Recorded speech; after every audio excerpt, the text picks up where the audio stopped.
Afro-Cubans have a unique history in the Tampa Bay area that often gets overlooked. But as Emerald Morrow explains, tucked away in a tiny building along 7th Avenue is a tale of triumph through racial tribulation. A history often unheard. La Sociedad Martín Maceo. A history Francisco Rodriguez Sr. discusses in this 1978 recording. Prior to the end of the war, the black and white Cubans would fraternize and meet together to discuss common problems. They often did this at what's known as the Ybor Cuban Club today, but the turn of the 20th century brought change. There was a fragmentation between the two races, and each started going his way. Historians say white Cubans forced their black countrymen out because of the color of their skin.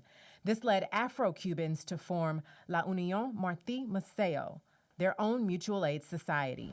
They named it after two very relevant figures to Cuban history, Jose Martí and General Antonio Maceo.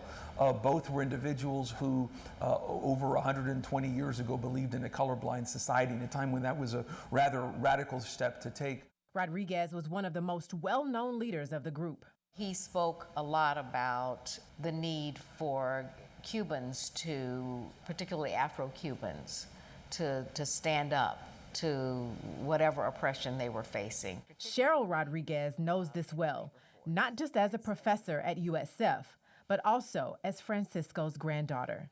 Both my grandfather and my father served as presidents at some point in time in the history of the organization.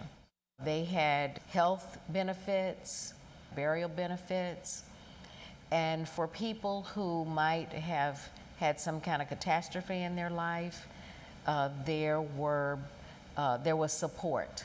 A haven from racism, a hub for community. But soon, pressures of development posed threats. Ultimately, in the 1960s, urban renewal would pretty much wipe the club off the face of Tampa, so to speak, off the map of Tampa, and it would be rebuilt in a different location within Ybor City. Since then, the society has suffered. Memberships dwindled. And today, the club's future is uncertain. One of the things that I'm looking at is the feasibility of having the city of Tampa potentially monetarily support Martí Maceo through some sort of an allotment. The city councilman says the money could help the club stay alive. When we look at those early pioneers who were kicked out by their fellow Cuban Americans on account of their skin color, following the winning of a revolutionary war in Cuba, such an ugly act. Those people are heroes, and we can't forget them. While it's not yet set in stone, Councilman Vieira says he's looking at using CRA money to help, depending on the society's need.